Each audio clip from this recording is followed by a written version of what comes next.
السلام علیکم ورحمۃ اللہ وبرکاتہ ان الحمد للہ والصلاة والسلام علی سید الانبیاء وعلی آلہ وصحبہ اجمعین اما بعد فاعوذ باللہ من الشیطان الرجیم بسم اللہ الرحمن الرحیم۔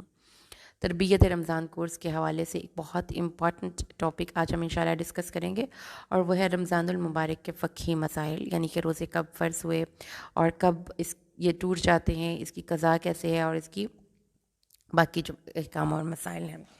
سب سے پہلے ہم قرآن حکیم کے اسی مقام سے اس کو پڑھیں گے جس مقام پر یہ لکھا گیا ہے۔ سورۃ البقرہ آیت نمبر 183 سے ہم سٹارٹ کرتے ہیں پڑھنا۔ یا ایہا الذین اعوذ باللہ من الشیطان الرجیم بسم اللہ الرحمن الرحیم۔ یا ایہا الذین آمنوا کتب علیکم الصیام کما کتب علی الذین من قبلکم لعلکم تتقون۔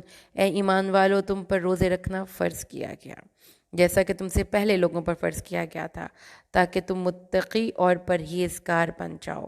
روزے کا لغوی معنی ہے رکنا اور ترک کرنا۔ ہر عاقل، بالغ اور مسلمان مقیم شخص پر طلوع ثواب کی نیت سے طلوع فجر سے لے کر غروب آفتاب تک کھانے پینے اور جائز جنسی تعلقات کو ترک کر کے اپنے نفس کو تقوی کے حصول کے لیے تیار کرنے کا نام روزہ ہے۔ ہجرت کے تقریباً 1.5 سال اور تحویل کعبہ کے بعد 10 شعبان کو روزہ فرض کیا گیا تھا، اور اس طرح سے اللہ تعالیٰ نے یہ ہمارے دین اسلام کی ایک پھر ڈھانچہ مکمل ہو گیا۔ ٹھیک ہے، رسول صلی اللہ علیہ وسلم نے فرمایا ہے، ابو ہریرہ روایت کرتے ہیں، روزہ ڈھال ہے، روزے دار نہ جماع کرے، یعنی اپنی بیوی سے ہم بستری کرے، نہ جہالت کی باتیں کرے۔ اگر کوئی شخص اس سے لڑے یا اس کو گالی دے تو وہ 2 مرتبہ یہ کہے کہ میں روزے دار ہوں۔ اس ذات کی قسم جس کے قبضے میں اللہ میری جان ہے، روزے دار کے منہ کی بو اللہ کو مشک کی خوشبو سے زیادہ پسند ہے۔ اللہ فرماتا ہے وہ اپنے کھانے پینے اور نفس کی خواہش کو میری وجہ سے ترک کرتا ہے، روزہ میرے ہی لیے ہے اور میں ہی اس کا اجر دوں گا۔ تو اس لیے ہمیں یہ پتہ چل گیا کہ روزہ جو ہے یہ اللہ تبارک و تعالیٰ نے ہم پر فرض کیا، اور روزے سے انسان کی تزکیہ اور طہارت ہوتی ہے۔ ٹھیک ہے، اس کے سارے مسائل اس کو آج ہم ڈسکس کرتے ہیں۔ سورۃ البقرہ آیت 184، ایاما معدودات فمن کان منکم مریض او علی سفر فعدۃ من ایام اخر وعلی الذین یطیقونہ فدیۃ طعام مسکین ومن تطوع خیرا فہو خیر لہ وان تصوموا خیر لکم ان کنتم تعلمون۔ یہ چند دنوں کے روزے صرف چند دنوں میں ہیں، سو جو تم میں سے بیمار ہو یا مسافر ہو تو وہ دوسرے دنوں میں عدد پوری کر لے، اور جن لوگوں پر روزے رکھنا دشوار ہو وہ ان پر روزے کا فدیہ ایک مسکین کا کھانا کھلانا ہے۔ پھر جو خوشی سے فدیے کی مقدار بڑھا کر زیادہ نیکی کرے تو یہ اس کے لیے زیادہ بہتر ہے۔ اگر تمہیں علم ہو تو روزہ ہی تمہارے لیے بہتر ہے، اور اگر تم جانتے ہو۔ اس کے بعد اگلی آیت کریمہ میں اللہ نے فرمایا، شہر رمضان الذی انزل فیہ القرآن، البقرہ آیت 185، ھدی للناس وبینات من الہدی والفرقان ومن شہد منکم الشہر فلیصم ومن کان مریضا او علی سفر فعدۃ من ایام اخر یرید اللہ بکم اليسر ولا یرید بکم العسر ولتکملوا العدۃ ولتکبروا اللہ علی ما ہداکم وَلَعَلَّكُمْ تَشْكُرُونَ۔ رمضان کا مہینہ وہ ہے جس میں قرآن نازل کیا گیا۔ تو رمضان اور قرآن کا رمضان سے ایک بڑا گہرا تعلق ہے۔ قرآن کے نزول کی اینیورسری ہوتی ہے رمضان میں، تو پتہ ہے نا اینیورسری کا جو منتھ ہو وہ کتنا امپورٹنٹ ہوتا ہے۔ قرآن کون ہے؟ لوگوں کو ہدایت دینے والا اور روشن دلیلیں دینے والا، حق اور باطل میں فرق کرنے والا۔ یہ مہینہ اپنی اس وجہ سے بھی بابرکت ہے کہ اس میں روزے رکھے جاتے ہیں، اور ایک اور بابرکت اس کی وجہ یہ ہے کہ اس میں قرآن کا نزول ہوا۔ تم میں سے جو شخص اس مہینے میں موجود ہو وہ ضرور اس ماہ کے روزے رکھے، اور جو مریض یا مسافر ہو اور وہ روزے نہ رکھ سکتا ہو تو وہ دوسرے دنوں سے مطلوبہ عدد پورا کرے۔ اللہ تمہارے ساتھ آسانی کا ارادہ فرماتا ہے، یعنی یہ جو حکم نازل کیا اس لیے نازل کیا کہ تمہیں آسانی سے اس پر عمل کرنا آسان ہو جائے، اور اگر یہ حکم دے دیا جاتا کہ ضرور ہی روزے رکھو تو تم مشکل میں پڑ جاتے۔ اللہ کا ارادہ تمہیں مشکل میں ڈالنے کا نہیں، تاکہ تم مطلوبہ عادت پورا کرو اور اللہ کی کبریائی بیان کرو کہ اس نے تم کو ہدایت دی ہے تاکہ تم اس کا شکر ادا کرو۔ اور اس کے بعد اگلی آیت کریمہ 186، تو رمضان کے ساتھ قرآن کا کنیکشن بھی جڑ گیا۔ وَإِذَا سَأَلَكَ عِبَادِي عَنِّي فَإِنِّي قَرِيبٌ، اور جب آپ سے میرے بندے میرے بارے میں پوچھیں تو ان کو بتا دیجئے کہ میں ان کے قریب ہوں۔ اجیب دعوت الداعی اذا دعانی فلیستجیبوا لی ولیؤمنوا بی لعلہم یرشدون، جب کوئی بندہ مجھ سے آپ کو میرے بارے میں پوچھتا ہے تو میں ان کو دعا دینے والے کی دعا کا جواب دیتا ہوں، تو اسے چاہیے کہ وہ میرا حکم مانیں اور مجھ پر ایمان برقرار رکھیں تاکہ وہ کامیابی حاصل کریں۔ اللہ تعالیٰ نے یہ دعا کا ذکر رمضان کے مسائل میں کیا تو دو اہم چیزیں ہیں جو قرآن کہتا ہے کہ رمضان میں آپ نے کرنی ہے، قرآن اور دعا۔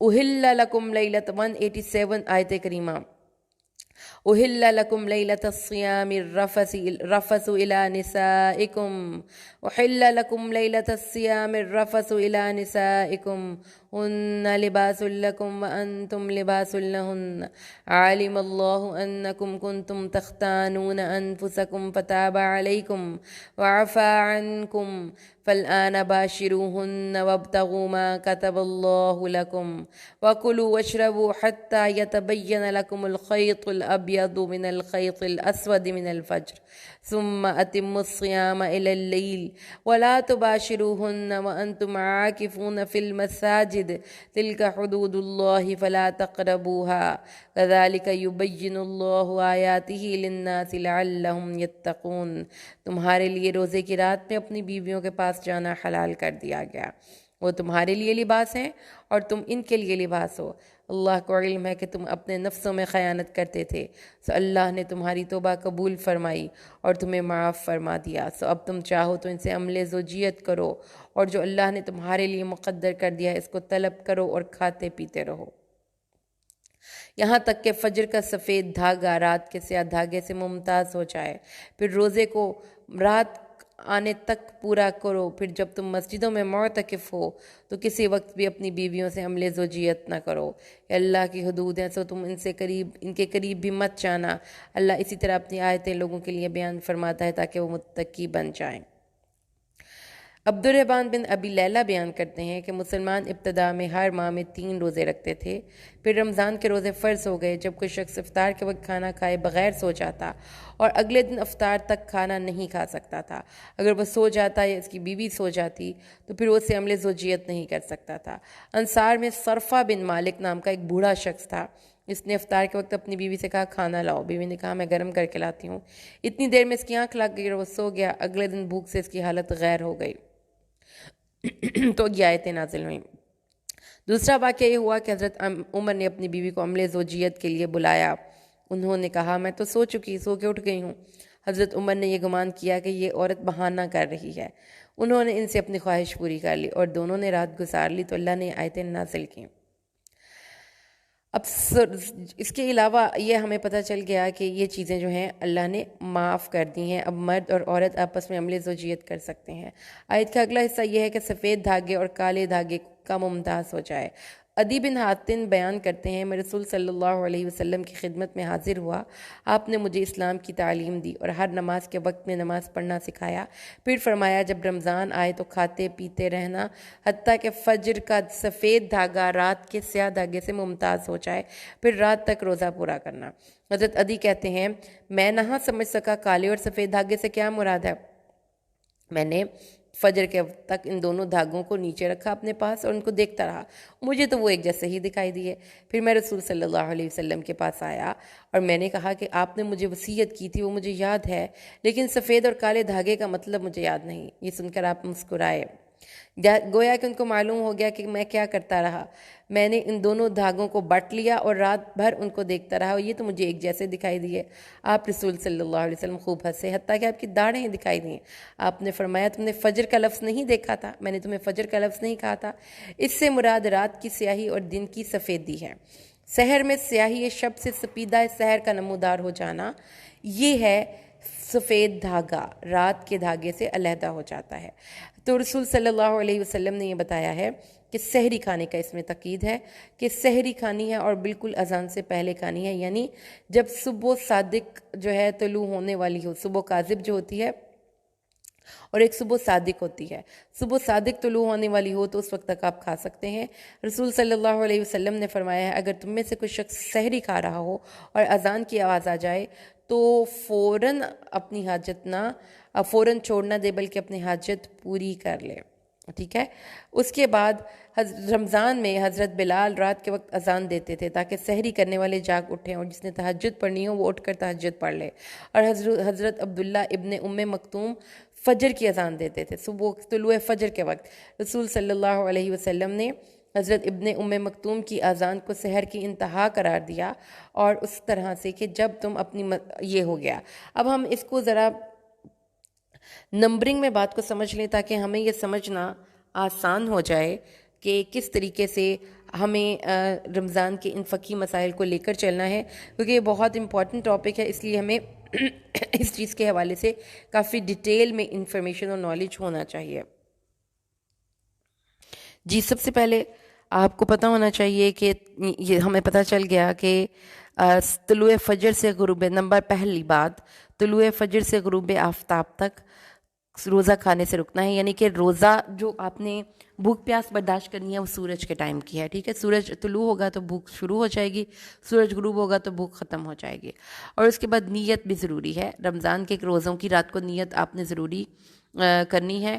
اس کے بعد روزے کے مستحبات کیا ہیں، سب سے پہلے یہ دیکھ لیجیے، سحری کھانا بہت ضروری ہے اور نبی صلی اللہ علیہ وسلم نے اس کی تاکید کی ہے، فرمایا ہے کہ بے شک پانی کے ایک گھونٹ سے ہی آپ سحری کھا لیں کیونکہ اس میں برکت ہوتی ہے اور اس کا کھانا برکت ہے، اور آپ نے فرمایا ہے اس کو مت چھوڑو کیونکہ اللہ اور اس کے فرشتے سحری کھانے والوں پر رحمت بھیجتے ہیں۔ اور اس کے علاوہ کتنی دیر، نماز سے کتنی دیر پہلے تک آپ سحری کھا سکتے ہیں؟ حضرت انس بیان کرتے ہیں کہ میں نے پوچھا کہ دونوں کے درمیان جب رسول صلی اللہ، حضرت زید بن ثابت جو تھے نا، جو نبی پاک صلی اللہ علیہ وسلم کے آزاد کردہ غلام تھے، وہ کہتے ہیں کہ ہم نے رسول کے ساتھ سحری کی صلی اللہ علیہ وسلم، پھر ہم نماز کے لیے کھڑے ہوئے۔ میں نے پوچھا کہ سحری کے بعد یعنی کہ اذان تک کتنا کو فاصلہ تھا، تو انہوں نے کہا 50 آیات کی مقدار۔ اچھا جی، اگر آپ کچھ لیٹ ہو گئے ہیں، اٹھ گئے ہیں لیٹ اور آپ نے پانی پینا ہے تو پھر آپ اذان ہو گئی ہے تو پانی اگر آپ کے ہاتھ میں ہے تو اس کو پی لیں، کیونکہ حضرت ابو ہریرہ فرماتے ہیں اگر تم میں سے کوئی شخص اذان سنے اور برتن اس کے ہاتھ میں ہو تو اس برتن کو نہ رکھے یہاں تک کہ اس کی اپنی حاجت پوری ہو جائے، یعنی کہ وہ پانی شانی جو پی رہا ہے، کوئی دوائی کھا رہا ہے، وہ کھا لے۔ افطاری میں جلدی کرنی چاہیے، جو ہی سورج غروب ہو تو افطاری کر لینی چاہیے، اور رسول صلی اللہ علیہ وسلم نے فرمایا ہے کہ لوگ اس وقت تک بھلائی پر رہیں گے جب تک وہ افطار میں جلدی کریں گے، اور خشک کھجوروں سے افطاری مستحب ہے، اور کھجوروں سے خشک یا تر، اور اگر کھجور نہ ہو طاق تعداد میں کھانے کی آپ کو ریکمنڈیشن ہے، اگر نہ ہو تو پھر آپ پانی سے بھی روزہ افطار کر سکتے ہیں۔ اس کے بعد جس نے غلطی سے روزہ کچھ کھا پی لیا تو رسول صلی اللہ علیہ وسلم نے فرمایا ہے کہ میری امت سے نسیان اور غلطی یا جس کام پر اس کو مجبور کیا جائے اس کا مواخذہ نہیں ہوگا۔ افطاری کے وقت آپ کو دعا کرنی چاہیے، ذهب الظمأ وابتلت العروق وثبت الاجر انشاءاللہ، کہ پیاس بجھ گئی، رگیں تر ہو گئیں اور انشاءاللہ اجر بھی ثابت ہو گیا۔ تو رسول صلی اللہ علیہ وسلم نے فرمایا ہے روزے دار کے لیے اس کی افطاری کے وقت ایک ایسی دعا کا وقت ہے جو رد نہیں ہوتا۔ روزہ رکھ کے فحش گوئی اور غلط کلامی اور لڑائی جھگڑے سے پرہیز کرنا چاہیے، یہ بھی حدیث میں ہم نے پڑھ لیا۔ عبادات کی کثرت، یہ بھی ہم سب کو پتہ ہے، خاص طور پر رسول صلی اللہ علیہ وسلم کے بارے میں آتا ہے کہ آپ رمضان میں حضرت جبرائیل سے جب ملتے تھے تو اور زیادہ سخی ہو جاتے تھے۔ جبرائیل امین رمضان کی ہر رات نبی صلی اللہ علیہ وسلم سے ملنے آتے تھے اور قرآن اور دونوں مل کر قرآن حکیم کا باہمی ورد کرتے تھے، دورہ کیا کرتے تھے، یعنی کہ قرآن مل کے پڑھا کرتے تھے، اور حضرت جبرائیل کے ملنے کے وقت آپ کی سخاوت تیز چلنے والی ہواؤں سے بھی زیادہ ہو جاتی تھی، ٹھیک ہے۔ اور پھر اس کے بعد وہ چیزیں جن سے روزہ ٹوٹ جاتا ہے، مکروہ ہو جاتا ہے کہ آپ نے زیادہ پانی نوز میں اوپر چڑھا دیا کہ آپ دماغ تک چلا جائے، تو اس صورت میں روزہ مکروہ ہو جائے گا، یعنی کہ ٹوٹے گا نہیں ہے۔ شہوت کے ساتھ اپنی وائف کے ساتھ آپ کس کر رہے ہیں یا کوئی اس طرح سے رکھتے کر رہے ہیں جس سے شہوت بھڑک اٹھے، تو یہ کام نہیں کرنا۔ نہ ہی رسول صلی اللہ علیہ وسلم نے، حضرت عائشہ فرماتی ہیں رسول صلی اللہ علیہ وسلم روزے کی حالت میں اپنی بیویوں کا بوسہ لیا کرتے تھے اور ازواج مطہرات کے ساتھ لیٹ بھی جاتے تھے، لیکن آپ اپنی حاجت اور شہوت کو کنٹرول کرنے میں سب سے زیادہ طاقتور تھے۔ اس لیے ابو ہریرہ رضی اللہ تعالیٰ عنہ فرماتے ہیں کہ ایک شخص رسول صلی اللہ علیہ وسلم کے پاس آیا اور آپ کہ اس نے روزے کی حالت میں اپنی بیوی کے ساتھ لیٹنے کے بارے میں سوال کیا، لیٹنے اور لپٹنے کے بارے میں، تو آپ نے اس کو اجازت دے دی۔ پھر ایک اور آدمی آیا اور اس نے بھی یہی سوال کیا تو آپ نے اس کو روک دیا۔ حضرت ابو ہریرہ فرماتے ہیں جس شخص کو اجازت دی گئی تھی وہ بوڑھا تھا اور جس شخص کو روکا گیا تھا وہ نوجوان تھا، ٹھیک ہے۔ تو یہ چیز ہے۔ اس کے بعد جس شخص نے روزے کے عالم میں جن چیزوں سے روزہ ٹوٹ جاتا ہے، ٹھیک ہے، جن چیزوں سے روزہ ٹوٹ جاتا ہے اس میں سب سے امپورٹنٹ چیز ہے وہ کیا ہے کہ ہم بستری کرنا۔ بیوی کے ساتھ آپ نے جذبات میں آ کر ہم بستری کر دی تو روزہ ٹوٹ جائے گا۔ ایک شخص، ابو ہریرہ راوی ہیں، ایک شخص رسول صلی اللہ علیہ وسلم کے پاس آیا اور اس نے کہا میں تو ہلاک ہو گیا، تو رسول صلی اللہ علیہ وسلم نے فرمایا کیوں، کیا ہوا؟ اس نے کہا میں نے روزے کی حالت میں اپنی بیوی کے ساتھ ہم بستری کر لی۔ رسول صلی اللہ علیہ وسلم نے فرمایا کیا غلام آزاد کر سکتے ہو؟ اس نے کہا نہیں۔ رسول صلی اللہ علیہ وسلم نے فرمایا کیا 2 مہینے کے روزے رکھ سکتے ہو مسلسل؟ اس نے کہا نہیں۔ اس پر آپ نے فرمایا پھر 60 مسکینوں کو کھانا کھلاؤ۔ اس نے کہا نہیں، میں یہ بھی نہیں کھلا سکتا۔ آپ نے فرمایا پھر بیٹھ جاؤ۔ وہ بیٹھ گیا۔ کچھ دیر بعد رسول صلی اللہ علیہ وسلم کے پاس کھجوروں کا ایک بڑا ٹوکرا لایا گیا، تو آپ نے فرمایا کہاں یہ لو کھجوریں اور اس کو ان لوگوں پر صدقہ کر دو۔ اس نے کہا اپنے سے زیادہ فقیروں پر صدقہ کرو، یعنی کہ میں خود سب سے زیادہ فقیر ہوں۔ اس پر رسول صلی اللہ علیہ وسلم ہنس پڑے، حتیٰ کہ آپ کے دانت مبارک نمودار ہوئے، اور فرمایا جاؤ اپنے اہل و عیال کو کھلاؤ۔ تو کفارہ اسی ترتیب پر ہوگا، یعنی روزہ کسی نے اپنی بیوی کے ساتھ ہم بستری کی تو اس کو 60 مسکینوں کو کھانا کھلانا پڑے گا۔ سب سے پہلے اس کو 60 روزے رکھنے پڑیں گے، ٹھیک ہے، اور اگر وہ روزے نہیں رکھ سکتا تو پھر وہ 60 مسکینوں کو کھانا کھلائے گا۔ اور اگر ہم بستری میں خاتون بھی اس کے ساتھ شامل تھی تو اس کو بھی یہی کفارہ ادا کرنا پڑے گا، اور اگر وہ بیچاری کو اس کو خاوند نے پکڑ کے کر لیا تو پھر اس سے وہ استثناء ہے۔ جو روزے رکھنے ہوں گے وہ 61 رکھنے ہوں گے، 60 یعنی کہ اس کی کفارہ اور 1 اس کی قضا۔ اگر روزے دار کو نیند میں احتلام ہو گیا یا بیماری کی وجہ سے بغیر شہوت کے اس کو احتلام ہو گیا، یعنی کہ اڈلٹ میل جو ہیں ان کی بات ہو رہی ہے، تو اس سے اس کا روزہ فاسد نہیں ہوگا، کیونکہ اس میں اس کی وہی حکم ہے کہ اگر جان بوجھ کے کہہ کی تو روزہ ٹوٹ جائے گا، اگر بلا ضرورت اس کے ارادے کے بغیر کہہ نکلی تو روزہ نہیں ٹوٹے گا۔ سیم یہیں پہ یہ چیز اپلائی ہوتی ہے۔